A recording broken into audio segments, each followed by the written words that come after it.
Hey, welcome back, everybody. I hope y'all had an outstanding weekend, and I hope you enjoyed the warm weather while it lasted. Today's a little bit like waking up from a great dream. It's Monday, December 29th, 2025. Born on this date in 1967, former Dallas Cowboys defensive end Tony Tolbert of Tuskegee. Counting today, we have 3 more days to put a bow on 25. Today, we're going to talk about a possible First Amendment related case next year, a possible AI related congressional measure next year, and a camo ball cap from way back in the 80s. Don't knock anything from the 80s. My name's Ike Morgan, and we're down in Alabama.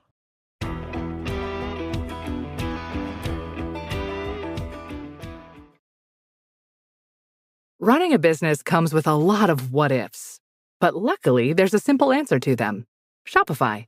It's the commerce platform behind millions of businesses, including Thrive Cosmetics and Momofuku, and it'll help you with everything you need.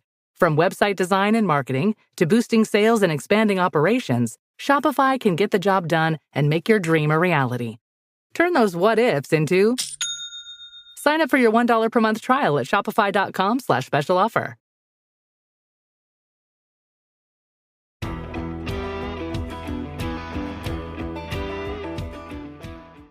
One of the talked about local news stories of the new year and of last year, really, has already been pushed back, and it's an attention getter that could generate a little buzz in the interim. Pretty much anyone who's ever read the First Amendment would agree that it gives us the right to criticize our elected leaders, even the president.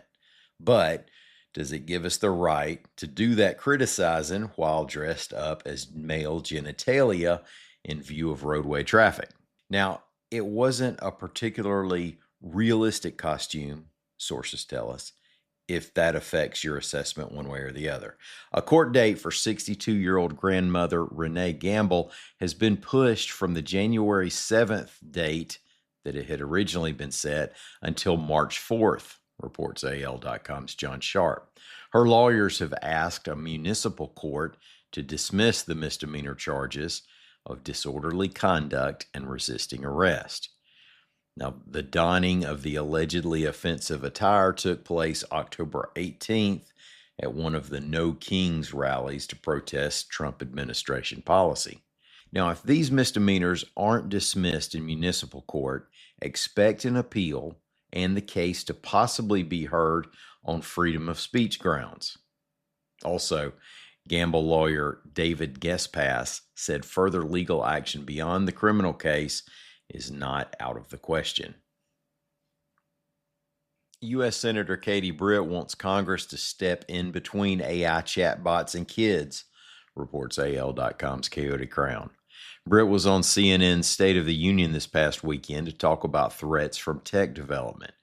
She claimed that chatbots are isolating children from their parents. She's co-sponsored a bill to ban AI companions for minors, require chatbots to disclose they aren't human, and make companies criminally liable for designing or developing chatbots that encourage or promote suicide, self-injury, physical violence, or sexual violence.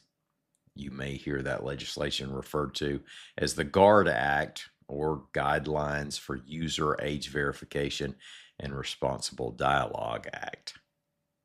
And J.A. Owens & Company's Ace Hardware was an institution in Heflin, Alabama before it burned in 1988.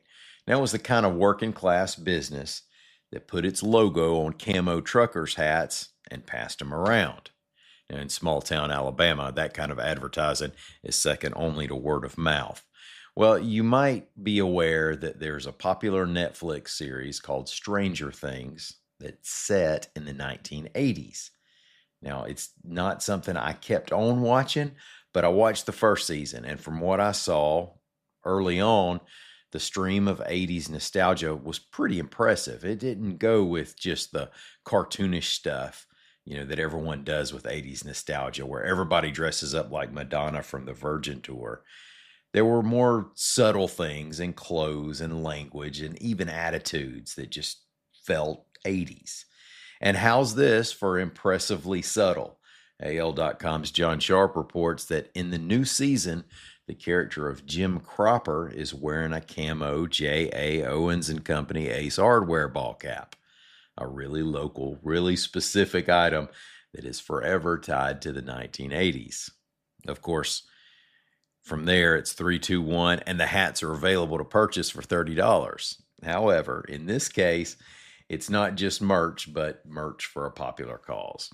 Suzanne Owens Payne is the daughter of the hardware store's owner, Tom Owens. She's announced the sale of the replica hats to raise money for St. Jude Children's Research Hospital in honor of Thomas Harlan, Tom's namesake, and her late nephew, who died of leukemia when he was 6 years old during the 1970s.